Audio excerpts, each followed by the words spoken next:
오늘 하나님의 말씀은 요한복음 1장 1절에서 8절까지의 말씀입니다. 요한복음 1장 1절에서 8절까지의 말씀, 저와 여러분이 한 절씩 교독하도록 하겠습니다. 태초에 말씀이 계시니라. 이 말씀이 하나님과 함께 계셨으니 이 말씀은 곧 하나님이시니라. 그가 태초에 하나님과 함께 계셨고 만물이 그로 말미암아 지은 바 되었으니 지은 것이 하나도 그가 없이는 된 것이 없느니라. 그 안에 생명이 있었으니 이 생명은 사람들의 빛이라. 빛이 어둠을 비치되 어둠이 깨닫지 못하더라. 하나님께로부터 보내심을 받은 사람이 있으니 그의 이름은 요한이라. 그가 증언하러 왔으니 곧 빛에 대하여 증언하고 모든 사람이 자기로 말미암아 믿게 하려 함이라. 그는 이 빛이 아니오 이 빛에 대하여 증언하러 온 자라. 아멘.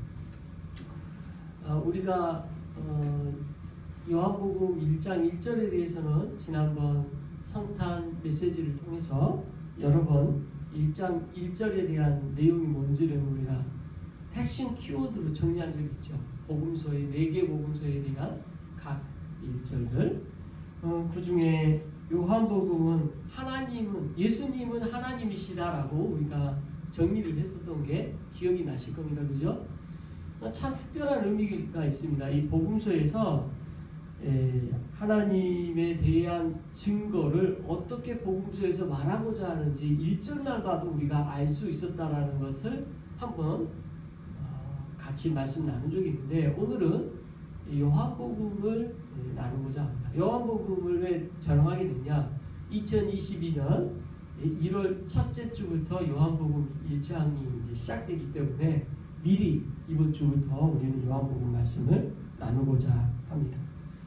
자, 우리가 그때 나눴던 키가 됐던 단어, 예수님은 하나님이시다라는 것을 요한은 어떤 식으로 설명하고자 하는지 한번 거기에 포인트를 맞춰서 이번에 같이 살펴보면 좋겠습니다. 자, 1절부터 우리 같이 한번 읽어보죠. 시작.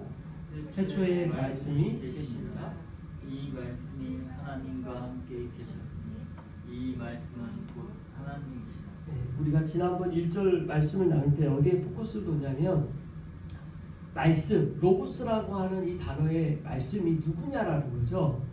그리고 그분은 어떤 분이냐라는 거에 초점을 맞춰서 말씀을 나눴습니다. 그래서 태초에 말씀이 계시니라고 했을 때 이 말씀은 누구냐? 바로 예수님입니다. 근데 그 시기가 언제냐? 태초다라는 거죠. 이 태초에 이 단어, 헬라어 단어가 뭐라고 나와 있냐면 아르케라는 단어로 나와 있어요.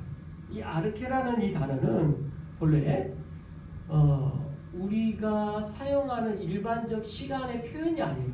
이거는 우리가 태어나기 전 일이죠. 우리가 알 수 없는 시간의 영역이에요. 그래서 실은 이 단어는 주어가 항상 하나님일 수밖에 없어요. 우리는 알 수 없는 영역이잖아요. 그래서 하나님과 함께 쓸 수 있는 자연스러운 단어, 우리하고는 상관이 없는 단어인 거죠. 태초에. 근데 우리가 이런 표현 쓰기를 좋아하잖아요. 아주 시작이라는 어떤 의미로 태초라는 말을 쓰고자 하죠. 아무튼 그런 개념이 포함되어 있는 단어입니다.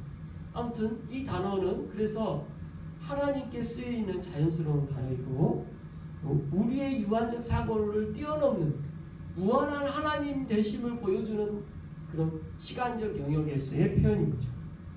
자, 여기서 말하고자 하는 태초에 있어서의 의미를 뭘 설명하고자 여기서 썼나? 그 다음 보니까 뭐라고 하나요? 이 말씀이 하나님과 함께 계셨으니 여기에 포커스가 있죠.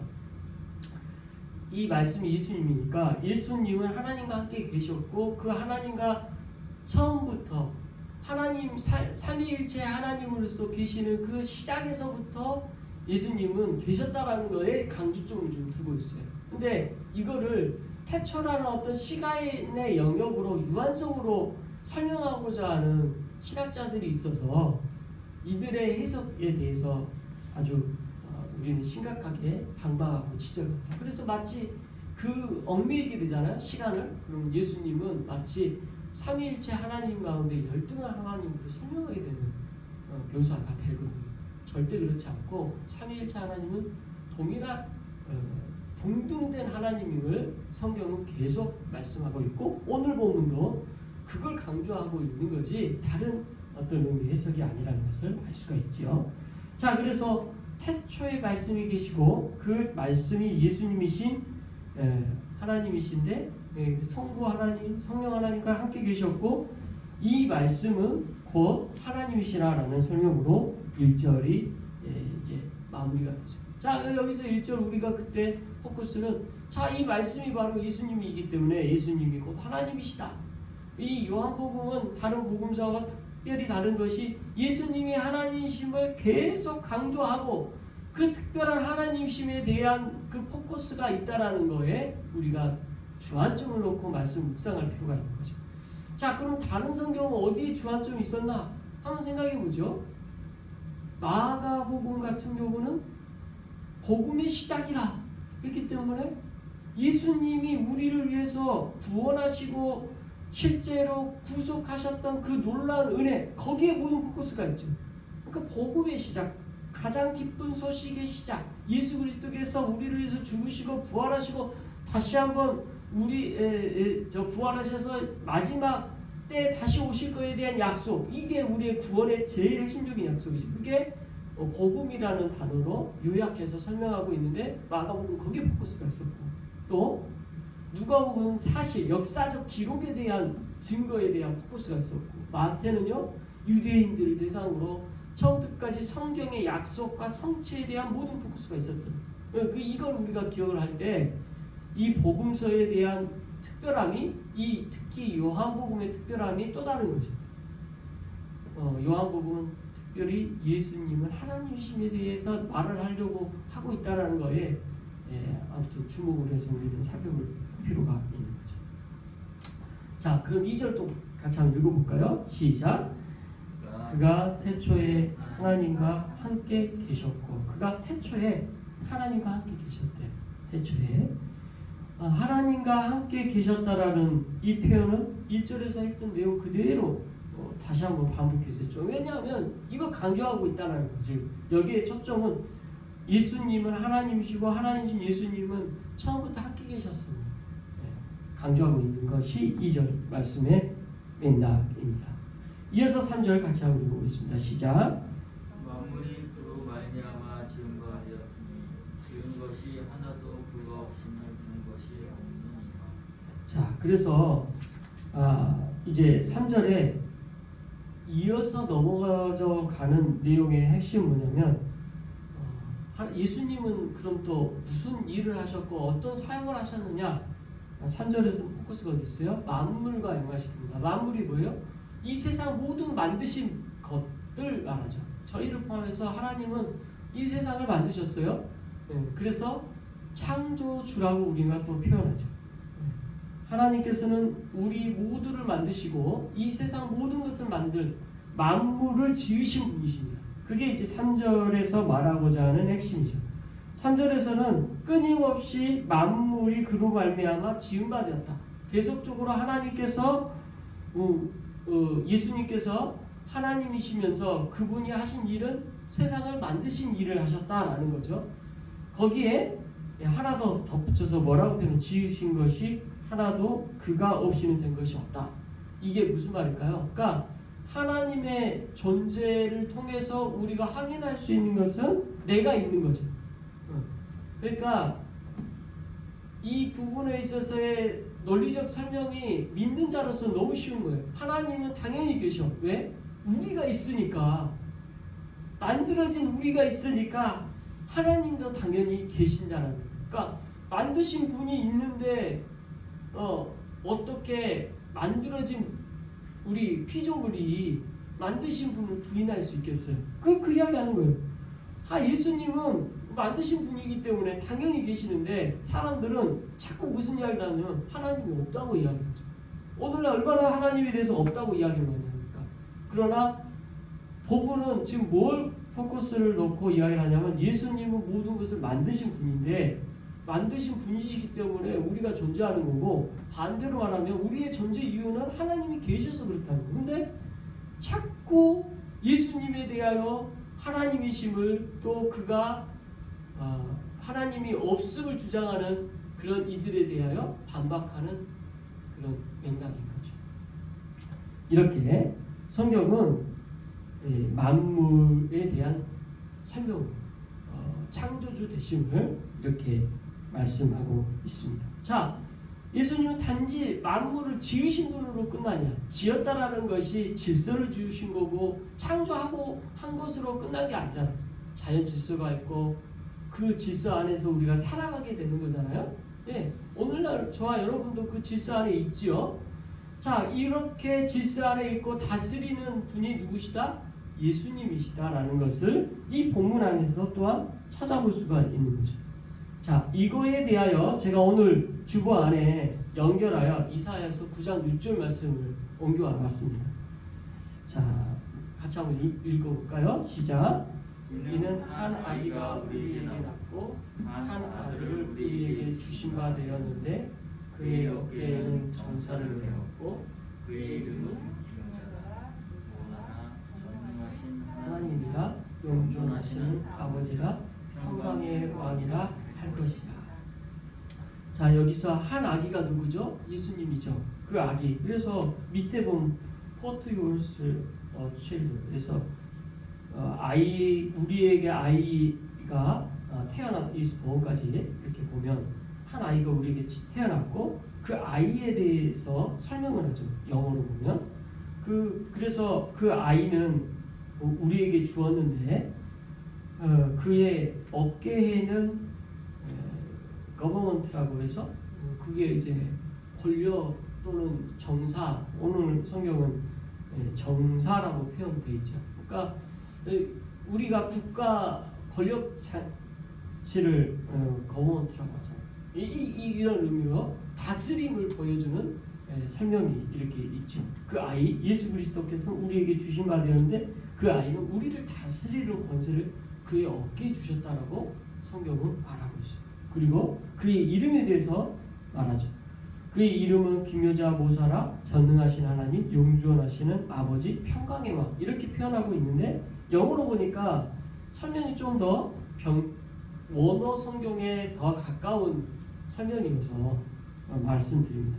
우리나라 말로는 기묘자 모사라 이렇게 표현했는데 원더풀 카운슬러라고 영어에서는 번역하고 있어요. 이 두 개 단어를 하나로 묶은 거죠. 기묘하다. 우리 한국말로 기묘하다는 말을 들을 때는 이해가 안 되는데 기묘한 자라고 표현하고 있죠. 이거는 이렇게 끊어서 보는 게 많아요. 그분은 기묘한 분이야. 아주 기묘, 망측 이런 표현 쓰잖아요. 우리가 절대 이해할 수 없는 분이야 이런 뜻인데 이걸 영어 표현으로 원더풀이라고 했다는 거죠. 그리고 카운슬러, 이게 모사라라고 표현하고 있는데 우리가 카운슬러 한국말로 많이 쓰잖아요. 우리를 돕는 자, 어떤 성경에서는 헬퍼라고도 번역돼요. 왜 이런 우리를 도와주시는 분으로 예수 그리스도를 묘사하고 있어요. 그러니까 예수님에 대해서 첫 번째는 원더풀이고 두 번째는 카운슬러 표현인데 저는 원더풀이 너무 감격스러워요. 왜냐하면 이 원더풀은 우리가 눈으로 보고도 이해할 수 없지만 일어난 일이에요. 저는 오늘 본문에서 이 부분이 제일 중요한 것은 예수 그리스도께서 사람으로 되신 일. 생각해보세요. 신이 하나님이 인간이 된 일이 얼마나 놀라운 일이에요. 사람이 됐다는 이 자체가 말이 안 돼요. 여러분, 우리가 만약 개미가 된다고 생각해보세요. 말이 돼요? 그러면 그랬을 때 우리가 느껴질 한계와 연약함이 얼마나 클까요? 그거 우리가 감당할 수 있겠어요? 근데 그 일을 예수님이 하신 거예요. 우리가 개미 되는 것도 어려운 일인데 그러나 그 모든 것을 내려놓으시고 사람의 몸을 오신 예수 그리스도, 그게 원더풀인 거죠. 놀라운 일이에요. 진짜 놀랍다는 말밖에 표현이 안 되죠. 근데 마이티 가드에서 전능하신 하나님으로 성경은 예수님에 대해서 한 아들을 표현하고 있습니다. 그 어떤 하나님의 전능하신 모든 권세와 권능을 가지신 하나님, 마이티 가드. 그 다음에 에버레스팅 파더. 예수님의 또 다른 부를 수 있는 이름 중에 하나가 아버지인 거죠. 그래서 저는 에버레스팅 파더, 영존하시는 아버지라고 번역하는 이 부분에서 뭘 알 수가 있냐면, 우리가 기도할 때 하늘에 계신 우리 아버지여라고 했을 때 성부 하나님하고 우리는 지칭을 하는 걸로 생각하는데, 이 아버지라는 이름 안에 삼위를 다 이끌을 수 있음을 알 수가 있어요. 그래서 아버지라고 우리 불렀을 때 삼위 하나님 받으시는 우리의 기도를. 그리고 프린스 오브 피스, 평강의 왕자, 한글 번역으로는 평강의 왕이라고 있는데, 왕자든 왕이든 이 단어의 내용을 실제로 언어로 볼 때는 별로 중요하지 않습니다. 아무튼 이 땅에 하나님의 아들로서 그의 성자로 오셨고, 성자로 오신 그것을 여기서 우리가 영어 번역에서 힌트를 얻을 수 있는 거죠. 평강의 왕, 평강의 왕자로 이 땅에 오셨다는 거죠. 그래서 우리가 예수님의 이름을 성자라고 부르는 거예요. 아들로. 성부 하나님을 하늘에 계신 아버지로 우리가 부르고, 그 다음에 성령이라는 이름을 이런 말씀의 근거로 부르고 있죠. 그래서 예수님에 대한 이름의 설명이 여기서 이렇게 나온 것을 연결해서 볼 때 3절에서의 설명이 더 우리가 확실하게 알 수가 있는 거죠. 그래서 예수님은 하나님이시다라고 성경은 끝나지 않고, 요한복음에서는 그 하나님이신 데에 대한 부가 설명을 첫 번째 말씀으로 이야기하고 있죠. 태초에 말씀이 계시니라. 그래서 말씀으로 말하고 있는데, 이 말씀에 대한 이해는 참 신묘하고 놀라워요. 이걸 설명하기가 너무 어려워요. 왜 예수님을 말씀으로 설명을 할까? 그죠? 저는 이걸 한번 몇 가지로 정리를 해봤는데, 말씀 자체, 말로 소통하는 것은 우리 인간 사이에서도 할 수 있는 일이잖아요. 그런데 이 소통의 수단을 통해 예수 그리스도께서는 능력을 나타내시잖아요. 어떻게 하셨어요? 말씀으로 풍랑아 잠잠하라 하시면 잠잠했어요. 이 말씀의 능력으로 능력을 나타내시고 하나님심을 드러내시고 그렇게 하시는 분, 그리고 얼마나 우리에게 말씀을 가르쳐 주세요. 예수 그리스도께서의 이 말씀을 떼놓고 설명하기가 참 어려운 부분이죠. 그래서 말씀으로 묘사하고 있구나.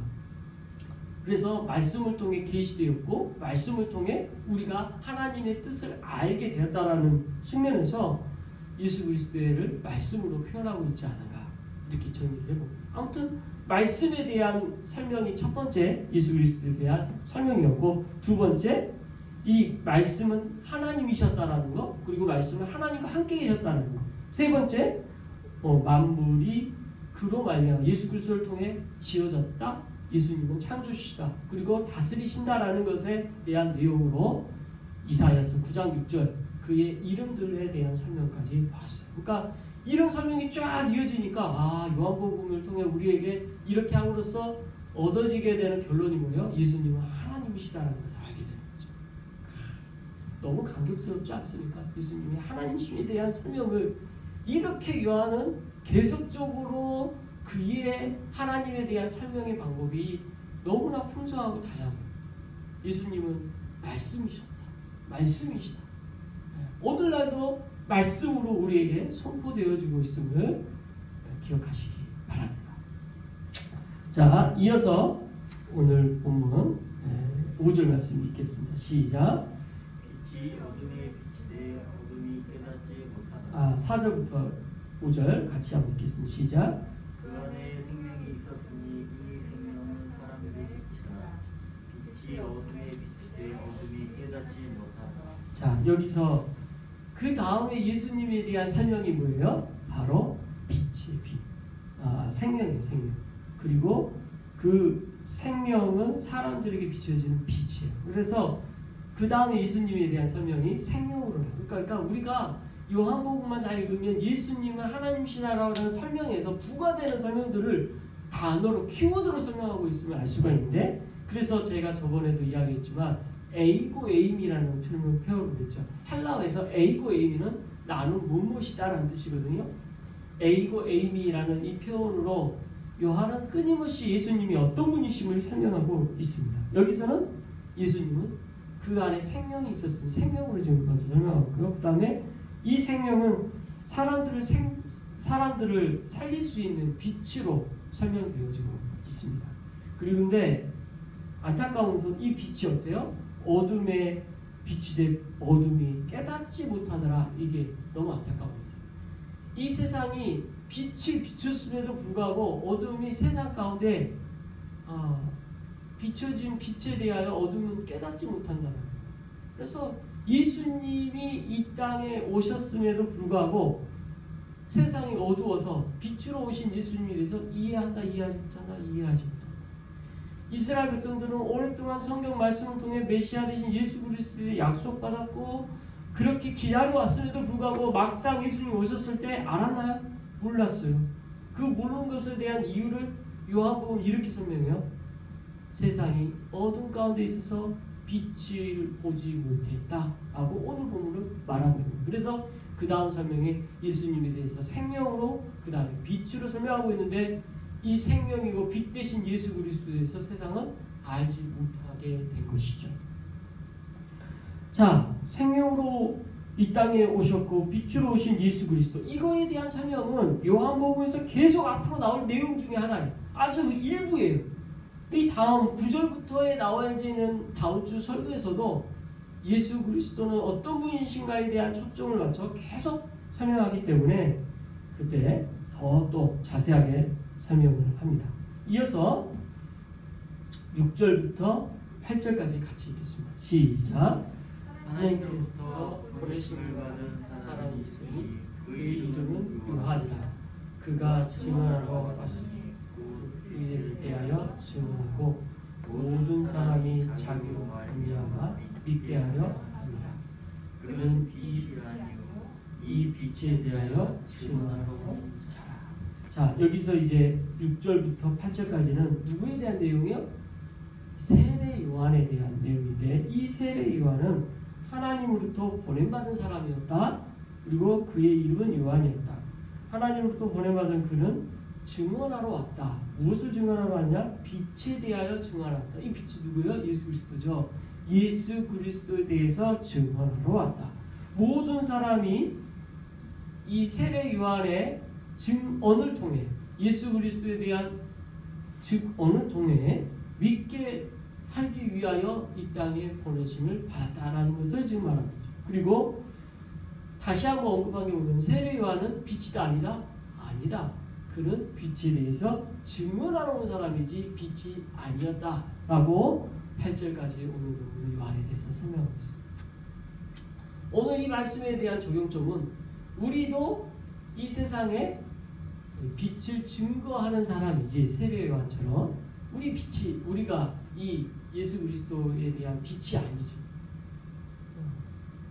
우리는 이 땅에 예수 그리스도를 증언해야 될 사람입니다. 이걸 선포자라고 하죠. 복음에 대한 선포자, 복음에 대한 전달자. 오늘날 우리도 하나님으로부터 보내받은 사람입니다. 어떻게 해요? 예수 그리스도를 증언하기 위하여 보내받은 사람들이라는 거죠. 우리가 지난 성탄 주일 예배 때 주변에 복음을 전하기 위해 이렇게 했던 것들 참 감사합니다. 또 우리 교회에서도 같이 그 일을 했습니다. 우리가 교회 예배당으로 오고 오지 않고가 중요한 게 아니라 우리가 해야 될 명확한 본분의 1차적인 일은 뭐냐면 세상의 빛을 증언하는 거예요. 예배당 오지 못해도 괜찮아. 더 중요한 건 우리가 증언하여 이 통로로 쓰임받는 거예요. 그것을 2022년도에는 더 저와 여러분이 복음의 선포자로 쓰임받길 그리스도의 이름으로 축원합니다. 그리고 예배 가운데 주 안에 기쁨과 감사로 2022년도를 더 드릴 수 있길 바랍니다. 오늘 이제 온라인 예배로 함께 드리고 있는데 이 드려지는 기간을 통해서라도 멀리 있지만 서로 더 복음을 전할 수 있는 통로로 우리 기억하고 온라인의 이 예배를 통해서도 큰 은혜 받으시고, 이게 계속적으로 온라인 예배 언제까지 되어질지 모르겠지만 그 기간 동안 함께 큰 은혜의 통로가 되길 그리스도의 이름으로 축원합니다. 기도하겠습니다.